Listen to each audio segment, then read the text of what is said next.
अस्सलामुअलैकुम everybody, I hope you all are good.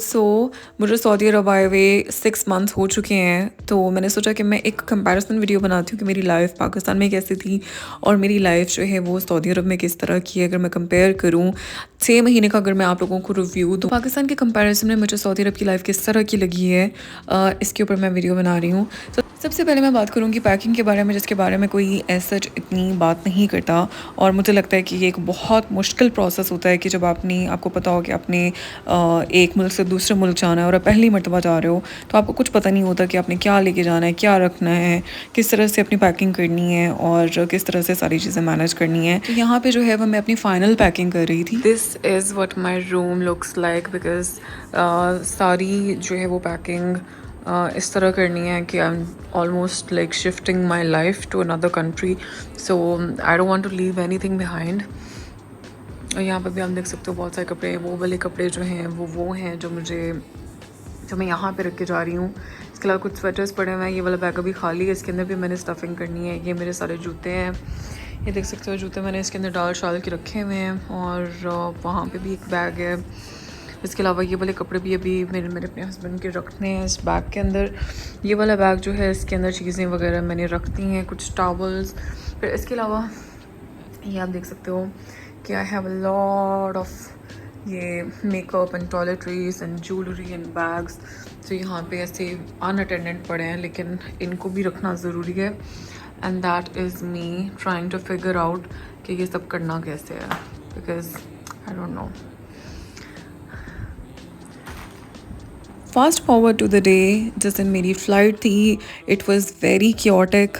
और मैं अकेले ट्रैवल इंटरनेशनली अपनी लाइफ में बहुत ही पहली मर्तबा कर रही थी, तो मैं बहुत ज़्यादा एंक्शस थी। प्लस ये कि मुझे बिल्कुल वो वाली फीलिंग आ रही थी, एक रुखसती वाली होती है ना फीलिंग, यानी प्रॉबेबली मैं अपनी रुखसती पे इतनी ज़्यादा एंक्शस नहीं थी जितनी मैं इस दिन थी। और दूसरी बात यह कि मुझे बिल्कुल भी आइडिया नहीं था कि क्या करना है, कैसे करना है। बस मुझे यही पता था कि जहाँ पे सब जा रहे हैं मुझे भी बस उन्हीं लाइन्स में लगना है। खैर काफ़ी ज़्यादा केओस के बाद जब मैं जाके प्लेन में बैठी, तो आई स्टार्टेड फीलिंग नॉर्मल। मेरी एंग्जाइटी को थोड़ा सा रिलीफ मिला। ये सऊदी एयरलाइन थी और इनकी सीट्स बहुत कंफर्टेबल थी। और इस टाइम पे मेरी इतनी कोई हालत ख़राब हो रही थी, मेरे सर में शदीद दर्द थी क्योंकि मैंने खाना शाना भी नहीं खाया हुआ था और मैं सब कुछ भूल भाल गई थी, बिकॉज बस कुछ खाया ही नहीं जा रहा था। खैर जब मैं आके बैठी तब मैंने रियलाइज़ किया कि मुझे बहुत भूख लगी हुई है।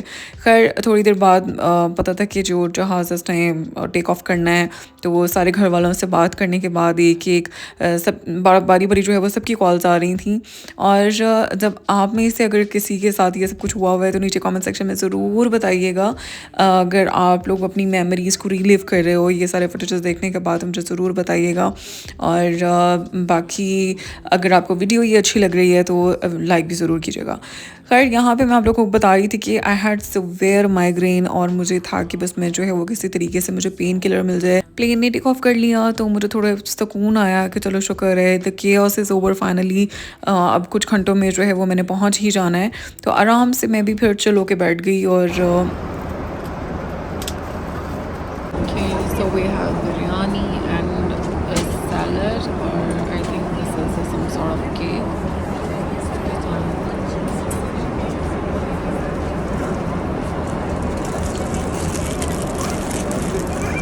खाना देखिए मेरी जान को सुकून आया क्योंकि मैंने सुबह से खाया हुआ था और मैं खाना भूल गई थी।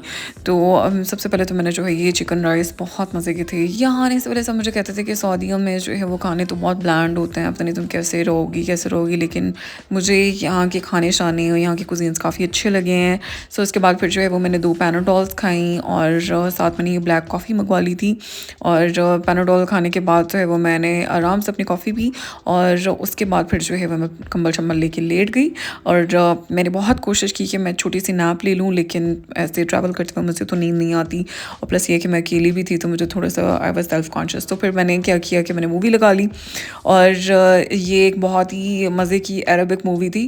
तो सारी मूवी जो है वो मैंने आराम से देखी। मूवी देखते देखते जो है ना वो टाइम कैसे गुजरा मुझे पता ही नहीं चला। 1.5-2 घंटे की मूवी थी, तो टाइम कैसे गुजरा मुझे पता ही नहीं चला। सो देखते देखते जो है वो जहाज़ जो है वो लैंड कर गया। और उसके बाद फिर दाइम ऑब्वियसली मुझे आए रिसीव करने, और उसके बाद फिर जो है वो हम लोग शुक्र अल्हम्दुलिल्लाह कि घर पहुँचे। और घर जाने से पहले पहले हम लोगों ने रोटी शोटी खाई, क्योंकि क्योंकि दैट इज़ अ मस्ट। अच्छा जी, ये तो हो गई मेरी मूविंग की स्टोरी। तो यहाँ पे आके मैंने क्या चेंजेस जो है वो फेस किए हैं। सबसे पहले सबसे मेजर चेंज जो मुझे यहाँ पे आके फ़ील हुआ है वो ये कि मैं लाहौर में बहुत ज़्यादा इंडिपेंडेंट थी। I used to drive myself to everywhere, और इसके अलावा I was very independent basically. लेकिन सऊदीया में आके या फिर अगर आप किसी भी दूसरी कंट्री जाते हो ना, तो इट्स लाइक आप जो है वो ज़ीरो से शुरू कर रहे हो। तो मुझे लगता है कि जैसे मैं बिल्कुल जो है वो ज़ीरो से स्टार्ट कर रही हूँ। तो सबसे बड़ा जो शौक़ जो है वो यही था कि पहले मैं इंडिपेंडेंट थी और यहाँ पे आके बहुत ज़्यादा डिपेंडेंट होना पड़ रहा था। बल्कि अभी तक भी जो है वो मैं स्ट्रगल करती हूँ, लेकिन ये कि slowly and gradually will get there. आहिस्ता आहिस्ता बेबी स्टेप्स लेके ही चीज़ें जो है वो समझ में आती हैं। तो इंशाल्लाह इंशाल्लाह विल गेट देयर। उसके बाद एक और जो बहुत बड़ा शौक़ लगता है ना, जब आप बाहर आते हो पाकिस्तान से, जिसके बारे में बहुत सारे लोग बात नहीं करते, वो ये है कि you have to do everything with your own hands. Pakistan वाली मौज यहाँ पे स्पेशली एक्सपैट्स के लिए तो बिल्कुल भी नहीं है। आपने सारा कुछ अपने हाथ से करना है। पाकिस्तान में ये होता है कि भाई हर चीज़ के लिए आपके पास जो है अलग हाउस हेल्प है, और अगर परमानेंट नहीं है तो आप टेम्परेरी भी बहुत सारी आपके पास ऑप्शंस होती हैं। किचन के लिए अलग होती है, लॉन्ड्री की अलग होती है, काम वाली जो दूसरे काम कर रही होती है वो अलग होती है। आपने वैसे भी बेबी सिटर्स भी रखे होते हैं, तो आपके पास जो है ना हाउस हेल्प बहुत होती है, आपके पास बहुत सारी ऑप्शंस होती हैं। लेकिन यहाँ पे आके आपको जो है वो हर चीज़ अपने हाथ से करनी पड़ती है। बेशक वो कुकिंग हो, क्लीनिंग हो, डीप क्लीनिंग हो। हाँ, यहाँ पे फैसिलिटीज़ ज़रूर हैं, आप आराम से बुला सकते हो। हाउस हेल्प जो है वो मिल जाती है यहाँ से। बहुत सारी एप्लीकेशंस भी होती हैं जहाँ से आप ऑर्डर कर सकते हो, मंगवा सकते हो, और वो आके डीप क्लीनिंग भी कर जाते हैं। जो कि हम लोगों ने भी जो है वो इसी तरह से कि वंस अ वीक हम लोग जो है वो हाउस हेल्प बुलाते हैं, तो कि थोड़ी बहुत डीप क्लीनिंग करके चले जाते हैं, which I am very very grateful for. लेकिन ये है कि स्टिल वो वाली जो मौज है ना पाकिस्तान वाली, वो नहीं होती। बिकॉज़ यहाँ पे जो चीज़ जहाँ पे पड़ी है ना, वो वहीं पे पड़ी रह जाती है, और जब तक आप नहीं उसको उठाओगे वो वहाँ से नहीं हिलेगी। जब तक आप उसको साफ़ नहीं करोगे तब तक वो साफ़ नहीं होगी। तो it keeps you on your toes and you are always active, you are always thinking about something. अच्छा, अभी मुझे जो है वो बर्तन धोने हैं, अभी मुझे जो है वो खाना बनाना है, अभी मुझे अपना नाश्ता बनाना है, अभी मुझे जो है वो इवन अगर आप अकेले भी रहते हो ना, और एक बंदे का भी आप नाश्ता बना रहे हो, तो बर्तन उतने ही लगते हैं। तो बेसिकली हर चीज़ जो है वो आपने अपने हाथ से करनी है।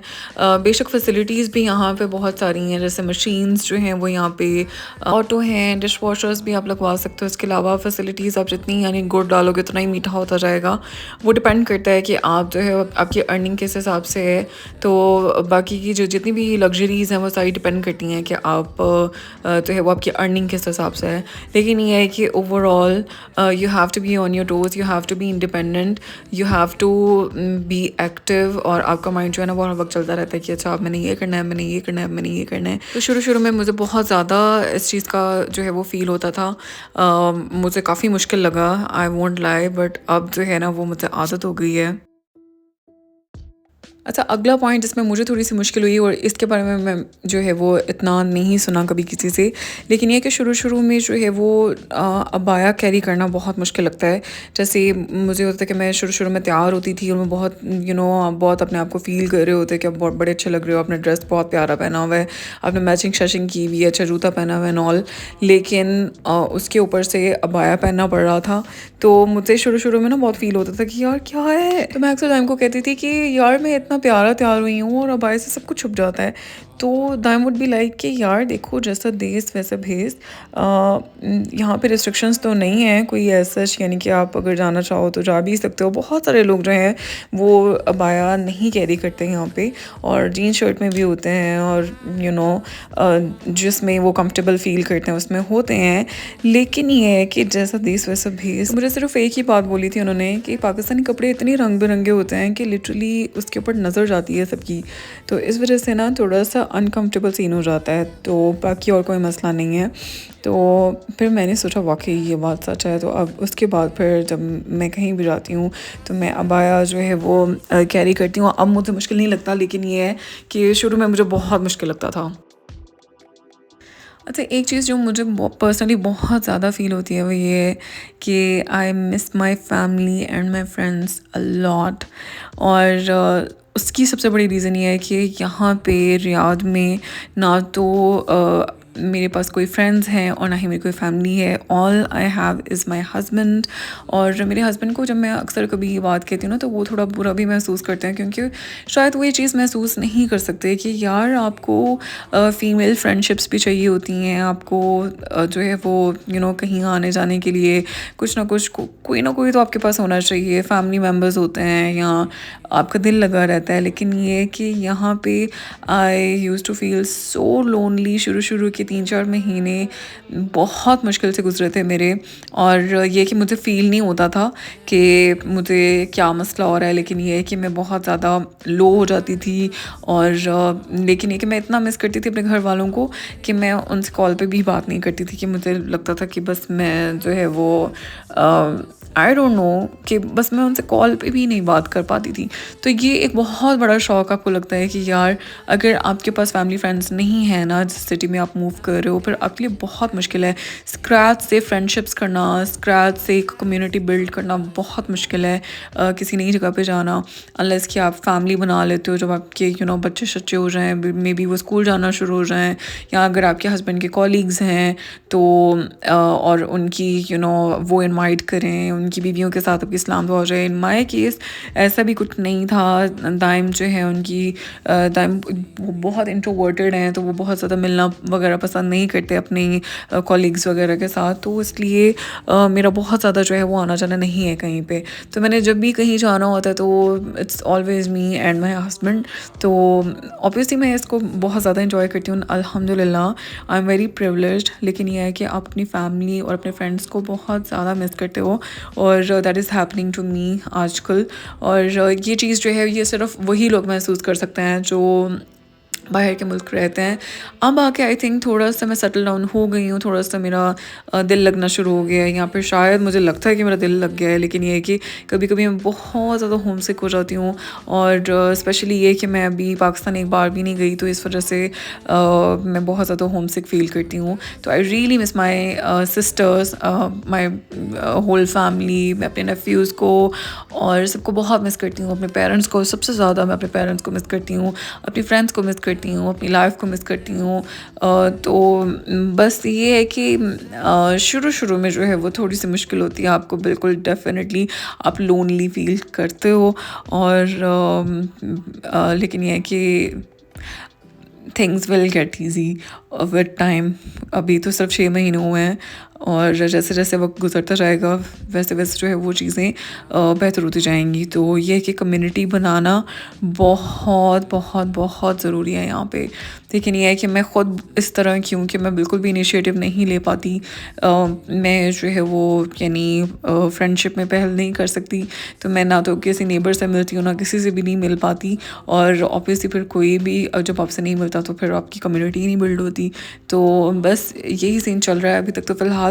और बस यही डिफरेंस है कि पाकिस्तान जो है उसके अंदर आपकी फैमिली एंड फ्रेंड्स हैं, लेकिन यहाँ पे all you have is you and your husband. अच्छा, एक और बहुत बड़ा चेंज जो मेरे अंदर आया ना वो ये है कि मैं पाकिस्तान में ना मुझे ड्रेसअप होने का और शॉपिंग वगैरह का बहुत शौक़ था। मतलब मैं प्रॉपर जो है वो टाइम इन्वेस्ट करती थी आउटफिट प्लानिंग में, कि मुझे ना या बहुत तैयार श्यार होके जाना है, एक वाइब क्रिएट करनी है, एक सर्टन लुक चाहिए, या कोई चीज़ दिमाग में फंस जाती थी उसके पीछे पड़ जाती थी कि अच्छा मुझे यही चाहिए, मुझे ये स्टाइल चाहिए, मुझे ये करना है, मुझे वो करना है। तो ये सारी चीज़ें जो है ना वो पाकिस्तान में मैं बहुत ज़्यादा करती होती थी। लेकिन ये है कि अब जब से मैं यहाँ पे आई हूँ तो मैं अपने अंदर ये चेंज देखती हूँ कि मुझे ड्रेसअप होना अब उतना अब मैं उतना ज़्यादा इन्जॉय नहीं करती। शायद इसलिए क्योंकि पाकिस्तान में आपके फैमिली एंड फ्रेंड्स होते हैं और बहुत सारे लोग होते हैं कॉम्प्लीमेंट देने वाले, और ये है कि आप ट्रेंड्स के साथ बहुत ज़्यादा इन टच भी रहते हो। लेकिन जैसे ही आप बाहर की कंट्री में रहते हो, ऑब्वियसली आपने पहली बात ये है कि आपने इतने कपड़े पहन के तो जाना कहीं भी नहीं है, पहली बात ये। दूसरी बात ये है कि जितना मर्ज़ी आप अच्छा ड्रेसअप हो लो, उसके ऊपर अबाया पहनना है। और तीसरी बात ये है कि इतना ड्रेसअप होके और घर के काम शाम भी करने होते हैं, तो इसलिए फिर बहुत कंफर्टेबल कपड़े होते हैं ना। इवन मेरे से तो घर पे जो है एम्ब्रॉयडरी वाले कपड़े भी नहीं पहने जाते। मेरा दिल चाहता है बिल्कुल ऐसे सिंपल सादे जो कपड़े होते हैं ना, जो कॉर्ड्स होते हैं, मैं वो पहन के रखूँ, या फिर मैं अपने नाइट सूट्स में रहूँ, जो कि मेरे हस्बैंड को बहुत गुस्सा आता है। लेकिन ये है कि ऑब्वियसली मैं थोड़ा बहुत एफ़र्ट तो पुट इन करती हूँ। लेकिन ये है कि मैंने ये नोटिस किया है कि मुझे जितना ड्रेसअप होने का मज़ा या शौक़ आज से 6 महीने पहले आता था ना, वो अब जो है वो आहिस्ता आहिस्ता ना कम होता जा रहा है। तो कि मुझे बहुत, यानी मुझे इस बात की तकलीफ़ भी होती है, क्योंकि आई थिंक कि दिस इज़ नॉट मी। और मुझे लगता है कि ये एक बहुत बड़ा पर्सनालिटी शिफ्ट या पर्सनालिटी चेंज है। लेकिन ये है कि भाई it is what it is. अब जो है वो सारा दिन अकेले होते हैं, तो आई डोंट नो अगर मैं बहुत ज़्यादा ड्रेसअप भी हो जाऊँ तो मैं क्या करूँ। और बाकी ये कि पाकिस्तान में ड्रेसअप होने का अपना ही मज़ा है भाई। वहाँ पे एक सर्टेन तरह की, मतलब सारी एक तरह के कपड़े पहन रहे होते हैं, तो वो एक अलग चीज़ है। लेकिन यहाँ पे जो है वो आपको ज़रा ध्यान रखना पड़ता है। अच्छा, ये तो बहुत सारी चीज़ें होंगी जो मैं पर्सनली यानी कि खुद महसूस की हैं, लेकिन इसके अलावा बहुत सारी ऐसी रियल चीज़ें हैं, जैसे फॉर एग्ज़ाम्पल कि अगर आप इकामा पे नहीं हो तो फिर आपके लिए मेडिकल जो है वो that is very very expensive here. इसके अलावा सऊदीया in general is quite expensive. Like मुझे नहीं पता कि वो कौन लोग हैं, तो ये कहते हैं कि यहाँ पे जो है वो चीज़ें सस्ती हैं, हालांकि यहाँ पे सिर्फ एक चीज़ सस्ती है, दैट इज़ इलेक्ट्रॉनिक्स। उसके अलावा यहाँ पे कुछ सस्ता नहीं है। इवन ग्रोसरीज, यहाँ पर जो भी आप शॉपिंग जाते हो, everything is very expensive here. और इसके अलावा यहाँ पे एक बहुत बड़ा डिफरेंस ये है कि लाहौर में बहुत सारे पार्क्स होते हैं, यहाँ पे इतने सारे पार्क्स नहीं हैं, जो हैं वो काफ़ी दूर दूर करके हैं। और हम लोग बहुत ज़्यादा पार्क जाया करते थे, तो यहाँ पे मुझे बहुत मतलब आके फ़ील हुआ कि यार आउटडोर एक्टिविटी कोई नहीं है, सब कुछ इंडोर इंडोर इंडोर, तो आउटडोर कुछ भी नहीं है यहाँ पे। और इसके अलावा जो है वो जैसे अरब जो औरतें होती हैं उनको क्योंकि वो इतना ज़्यादा ड्रेसअप तो हो नहीं सकती, लेकिन they are very very brand conscious. यानी जो अबाया उन्होंने पहना है, जो परफ्यूम उन्होंने लगाना है, जो उन्होंने मेकअप लगाना है, दैट इज़ ब्रांडेड। उसके अलावा जो ज्वेलरी वो लोग पहनते हैं, या जो जूते शूते, each and everything that is like very top notch and branded. Bags भी वही ब्रांडेड होते हैं। और जो अरब्स होते हैं वो यहाँ पे उनके मज़े हैं, क्योंकि उनके पास इतनी हाउस हेल्प होती है कि भाई अपने एक एक बच्चे के लिए उन्होंने जो है वो फिलिपिनो नानीस रखी हुई होती हैं, तो उनके लिए लाइफ जो है ना that is very very different. तो ये वाला मेरा पर्सपेक्टिव था। आप लोग अगर शादी होके किसी और मुल्क में शिफ्ट हुए हैं, तो आप लोगों को क्या स्ट्रगल्स फेस करनी पड़ी है, मुझे नीचे कमेंट सेक्शन में लाजमी बताइएगा। I would love to hear it. इसके अलावा अगर आप पार्ट 2 भी इसका सुनना चाहेंगे तो डेफिनेटली मैं इसके ऊपर बनाऊंगी, क्योंकि वीडियो बहुत लंबी हो गई है। तो thank you so much for watching. अपना ख्याल रखिएगा। Take care. अल्लाह हाफ़िज़।